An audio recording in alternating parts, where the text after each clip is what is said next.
దేవునికి నా వందనాలు. మరియు నాకు ఈ అవకాశం దయచేసిన పాస్టర్ గారికి మరియు సంఘ పెద్దలకు, సంఘ సభ్యులకు అందరికీ కూడా నా వందనాలు తెలుపుతున్నాను. అందరికీ నా యవనస్తుల ఆదివారపు శుభాకాంక్షలు తెలుపుతున్నాను. మనం చదువుకున్న సువార్త పాఠ్యభాగం నుండి మార్కు సువార్త 11వ అధ్యాయం 22వ వచనంలో 3వ వాక్యంలో చదువు.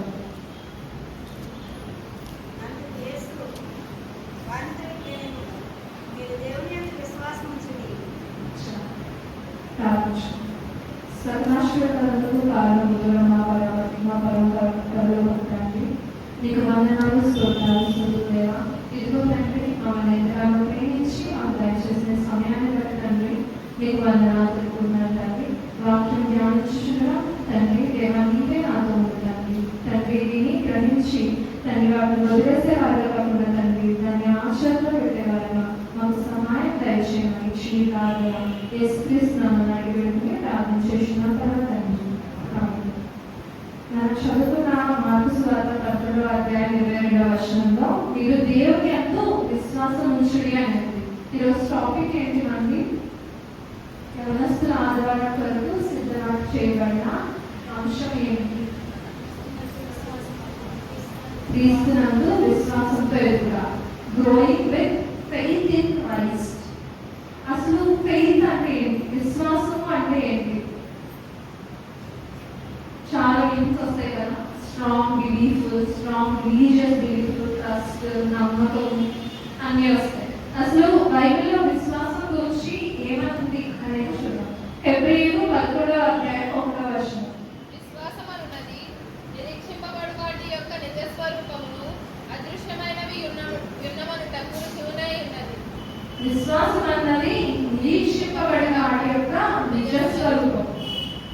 నిరీక్షింపబడిన మనం దేనికోసమైతే చాలా ఈగర్గా వెయిట్ చేస్తామో దాని యొక్క రియల్ ఎపిరియన్స్ ఇక్కడ విశ్వాసం అని చెప్పి తెలియజేస్తుంది. Faith is not a blind belief but it is the assurance of belief అంటారు. మనకి ఏదైనా కావాలి, ఏదైనా విషయం జరగాలి అంటే మనం చాలా గట్టిగా కోరుకోవాలి, అయిపోవాలి, టైస్కాలు అయిపోవాలి అనేసి అనుకుంటాం. బట్ కొన్నిసార్లు చాలా టైం తీసుకుంటాయి. బట్ అలాంటి సిచ్యువేషన్స్ లో కూడా దేవుడు ఏం చెప్తున్నాడు? ఇక్కడ నిరీక్షణ కలిగి విశ్వాసంతో ఉండమని చెప్తున్నాడు. విశ్వాసం ఒక్కడే ఉంటే సరిపోదు, కానీ నిరీక్షణ కూడా కలిగి ఉండాలి. మనం ఎంత కష్టపడినా కానీ లైఫ్ లో ఒకసారి మనం సాధించాలనుకుంది, మనకు కావాలనుకుంది దొరకడానికి చాలా టైం పడుతుంది. మనం ఏదైనా సపోజ్ దేనికైనా ప్రిపేర్ అవుతున్నామంటే అది చాలా టైం టేకింగ్ సిచ్యువేషన్స్ చాలా ఉంటాయి. నేను ఎప్పుడు మా ఫ్రెండ్స్తో అంటూ ఉంటాను, మనం ఎంత కష్టపడ్డా, మనం ఎంత చదివినా కానీ ఆలోచించంతా అదృష్టం ఖచ్చితంగా ఉండాలి అనేసి. ఆలోచించంత అదృష్టంతో పాటు ఆలోచించంత విశ్వాసం కూడా మనలో ఉండాలి. ఖచ్చితంగా చాలా కష్టపడతాం, చాలా టెన్షన్ తీసుకుంటాం, కానీ ఒక్కోసారి లైఫ్ లో మనం ముందుకు వెళ్ళలేకపోతూ ఉంటాం. అలాంటి సిచ్యువేషన్స్ లో కూడా మనం దేవుని యందు విశ్వాసం కలిగి ఉండాలి. ఇక్కడ అందరికీ షాప్ స్కూల్లో సుందర్ సార్ తెలుసు కదా, ఆయన మా నేను 5th క్లాస్ నుంచి చూస్తున్నాను. ఆయన 8th క్లాస్ నుంచి ఆయన డిఎస్సి ఎగ్జామ్ ప్రిపేర్ అవుతారు. మొన్న డిఎస్సి దాంట్లో నాకు తెలిసిన 10+ years అవుతున్నాయి, 5 years గా చూస్తున్నాను. దగ్గర 16 years నుంచి ఆయన డిఎస్సి రాస్తారు. ఈ మధ్యలో ఎన్నిసార్లు పడేది నాకు తెలియదు ఎగ్జామ్, కానీ 15 years నుంచి ఆయన ప్రయత్నిస్తూ ఉన్నారు. అలాంటిది ఆయన 100 డిఎస్సిలో మా పిల్లలు పెద్దలు అయిపోయి ఇంజనీరింగ్ అయిపోయింది. ఇప్పుడు ఆయన డిఎస్సి ఎగ్జామ్ రాసి తెచ్చుకుని కాకినాడ జడ్పీహెచ్ స్కూల్లో ఇంగ్లీష్ టీచర్ క్యాప్ అంటారు. అంటే ఐ ఫీల్ లైక్ కొన్ని సిచ్యువేషన్స్ కి చాలా టైం పడుతుంది. మనం ఒక్కోసారి ఆన్సర్ చేయలేని సిచ్యువేషన్స్ కూడా మనలో ఎదురవుతాయి. ఎవరికి సమాధానం కూడా చెప్పలేకపోతాం, కానీ మనం మన యందు విశ్వాసంతో నిలిచి ఉండాలి. How faith comes. ఫస్ట్ మనకి ఫెయిత్ అంటే ఏంటో తెలుసుకున్నాం కదా. విశ్వాసం అనేది నిరీక్షణతో ఉంది. Second, how faith comes. అసలు విశ్వాసం ఎలా వస్తుంది? రోమియోలకు 10:17.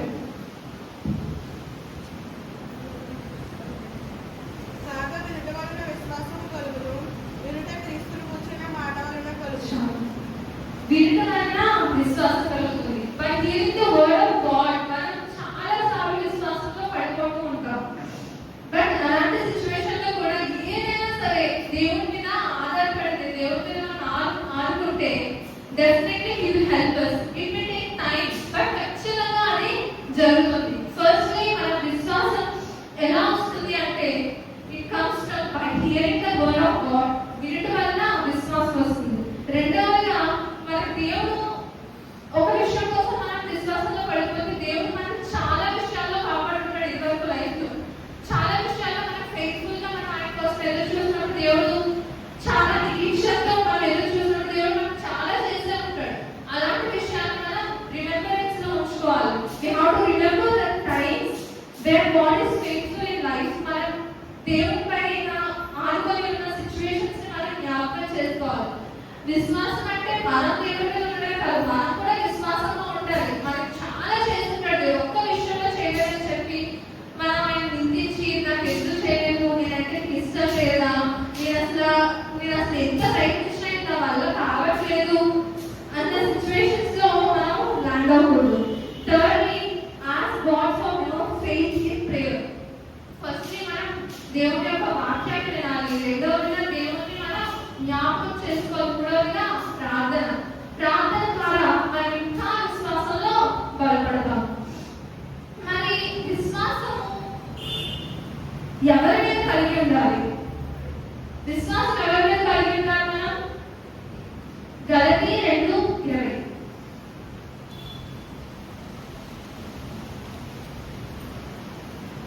నేను క్రీస్తుతో కూడా సిలువ వేయబడి ఉన్నాను. ఇకను జీవించువాడను నేను కాను, క్రీస్తే నాయందు జీవించుచున్నాడు. నేనిప్పుడు శరీరమందు జీవించుచున్న జీవితము నన్ను ప్రేమించి నా కొరకు తను తాను అప్పగించుకొనిన దేవుని కుమారుని అందలి విశ్వాసము వలన జీవించుచున్నాను. దేవుని కుమారుని అందలి విశ్వాసం కలిగి జీవించున్నాం. మనం ఎవరి మీద విశ్వాసం కలిగి ఉండాలంటే దేవుని మీద విశ్వాసం కలిగి ఉండాలి. లైఫ్ లో మనం చాలా హోప్లెస్ సిచ్యువేషన్ చూస్తాం, డిఫికల్ట్ సిచ్యువేషన్ చూస్తాం, డేంజరస్ డెసిషన్స్ తీసుకునే సిచ్యువేషన్స్ కూడా మనం చూస్తాం. బట్ అలాంటప్పుడు మనం ఎవరిని విడిచిపెట్టుకున్నా ఉండాలి? దేవుని విడిచిపెట్టుకుంటారు. ఆయన మన కోసం ఎంతో ప్రేమించి మన కోసం తను అప్పగించుకోవాలని మనం అనుక్షణం కూడా మనం ఆయన్ని గుర్తు చేసుకుంటూ ఉండాలి.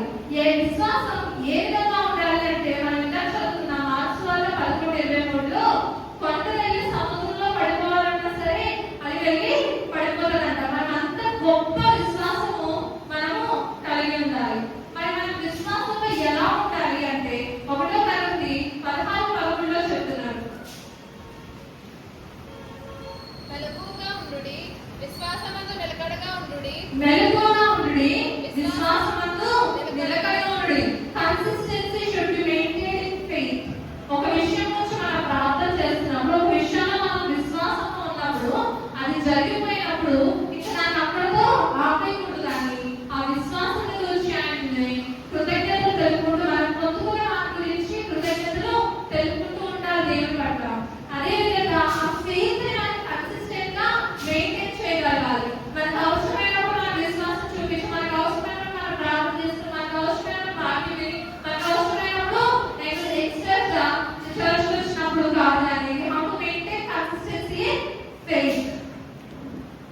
And finally coming to the topic growing with faith in Christ. మనం తెలుసుకున్న అసలు విశ్వాసం అంటే ఏంటి, ఎవరి మీద విశ్వాసం కలిగి ఉండాలి, విశ్వాసం ఎలాంటి విశ్వాసం చూపించాలి, ఎంత కన్సిస్టెన్సీగా ఉండాలి. మరి ఇప్పుడు విశ్వాసం ద్వారా మనం ఎలా ఎదగాలి అంటే 1 యోహాను 5:15 మనమేమి అడిగినను ఆయన మన మనవి ఆలకించునని మనం ఎరిగిన ఎడల మన మనవిని వేడుకున్నవి మనకు కలిగినవని ఎరుగును.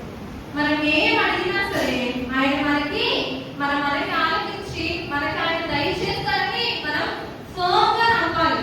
అప్పుడే అది మనం ఫెయిత్ లో విశ్వాసంలో కన్సిస్టెంట్ గా గ్రోత్ చూపించగలుగుతాం.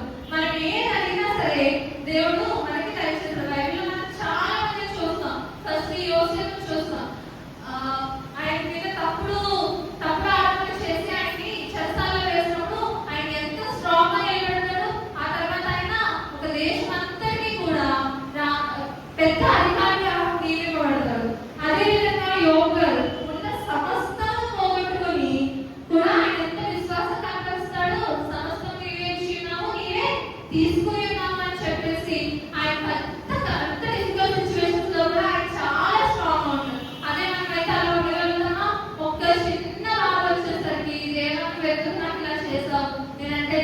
లేదా అని చెప్పేసి సాతాను చూపించిన ప్రలోభంలో మనం పడిపోతూ ఉంటాం. ఇంకొకటి మాట పాడింది కదా పాట, బబులోను దేశమందున ఆ భక్తులు ముగ్గురు బ్రహ్మాకు బ్రహ్మనందున, బబులోను దేశమందున ఆ భక్తులు ముగ్గురు బ్రహ్మాకు బ్రహ్మనందున, పట్టి బంధించే రాజులన్నీ గుండంలో వేసి, పట్టి బంధించే రాజులన్నీ గుండంలో వేసి, నాలువాడు ఉండలేదా ఓ భక్తుడా, నాలువాడు ఉండలేదా. శత్రువు, మేషకు, అబద్ధులు, దానియేలు ఇలాంటి వాళ్ళు ప్రతి ఒక్క టఫెస్ట్ సిచ్యువేషన్ లో కూడా వాళ్ళు దేవుని ఆనుకొని ఉన్నారు. ప్రాణాంతకమైన సిచ్యువేషన్స్ నుంచి కూడా వాళ్ళు బయటికి రాగలరు. అట్టి విధమైన గొప్ప విశ్వాసము మనమందరం కూడా కలిగి ఉండాలి. మరి విశ్వాసం ఉంటే మనకి ఏం లభిస్తుంది? What do we gain from faith? రోమియోలకు 1:17. ఎందుకనగా నీతిమంతుడు విశ్వాసం మూలముగా జీవించునని రాయబడిన ప్రకారము విశ్వాసం మూలముగా అంతకంతకు విశ్వాసం కలిగినట్టు దేవుని నీతి దాని యందు బయలుపరచబడుతున్నది. విశ్వాసం మూలంగా ఇంకా విశ్వాసవంతులకు బలపడుతుందంట. ఎలా మార్చబడతామంటే నీతిమంతులుగా మార్చబడతాము. నీతిమంతులుగా అంటే righteousness of God will be revealed. మనం విశ్వాసంలో బలంగా ఉంటే ఎలా ఉంటాము? నీతిమంతులుగా మార్చబడతాం. అదే విధంగా రోమియోలకు రాసిన ఇంకేలా మనం గెయిన్ అవుతాము. రోమియోలకు 15:13 కాగా మీరు పరిశుద్ధాత్మ శక్తి పొంది విస్తారముగా నిరీక్షణ గలవారగుటకు నిరీక్షణకర్తయగు దేవుడు విశ్వాసము ద్వారా సమస్త ఆనందముతోనూ సమాధానముతోనూ మిమ్మును నింపును కాక. విశ్వాసం ద్వారా సమస్త ఆనందంతోనూ సమాధానంతోనూ మిమ్మల్ని నింపుగా. మనకి ఏమొస్తుంది? సమస్త ఆనందము, సమాధానం, హ్యాపీనెస్ అండ్ పీస్ మనం గెయిన్ అవుతాం. సో విశ్వాసం ద్వారా మనం ఏం గెయిన్ అవుతాం? మనం ఏం తెచ్చుకుంటాము అంటే మన లైఫ్ లోకి మనం నీతిమంతులుగా తీర్చిపెడతాము. మరియు మన లైఫ్ లో సంతోషము, సమాధానం కూడా దేవుడు లైఫ్ చేస్తారని చెప్పి చెప్తున్నాం.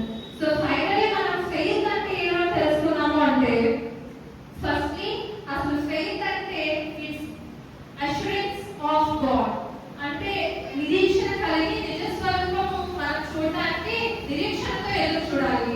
రెండవదిగా విశ్వాసం ఎలా వస్తుంది అంటే, ఫస్ట్లీ ఎదుటి వల్ల విశ్వాసం వస్తుంది. రెండవది ఆయన జ్ఞాపకం చేసుకోవడం వల్ల. మూడవదిగా ప్రార్థన వల్ల విశ్వాసం వస్తుంది. ఎవరి మీద మనం విశ్వాసం కలిగి ఉండాలి అంటే దేవుని మీద. మన కోసం మనల్ని ప్రేమించి మన కోసం రక్తం చెల్లించిన దేవుని యందు మనం విశ్వాసం కలిగి ఉండాలి. అండ్ విశ్వాసంలో ఎదురు వల్ల మనం ఏం అడిగినా ఆయన మనకు తప్పనిసరిగా ఇస్తాడని మనం నమ్మాలి. అండ్ విశ్వాసంలో ఎలా ఉండాలి? కన్సిస్టెన్సీ, మెలకువగా ఉండి నిలకడగా ఉండమని చెప్పి దేవుడు చెప్తున్నాడు. విశ్వాసం వల్ల మనం ఏం పొందుకుంటాము అంటే, ఫస్ట్లీ నీతిమంతులుగా మార్చబడతాము. రెండవదిగా సంతోషము, మూడవదిగా సమాధానం కూడా మనం తెలుసుకుంటాం. ఫైనల్లీ ఫెయిత్, FAITH అంటే full assurance in trusting God, in trusting him.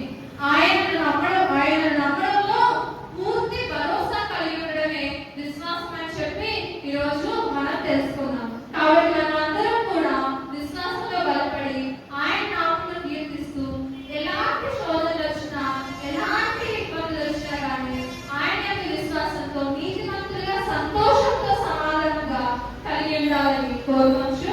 దేవుడు మన వీటిలో ఇచ్చింది వాక్యము ఫలింపచేయును గాక. ఆమేన్.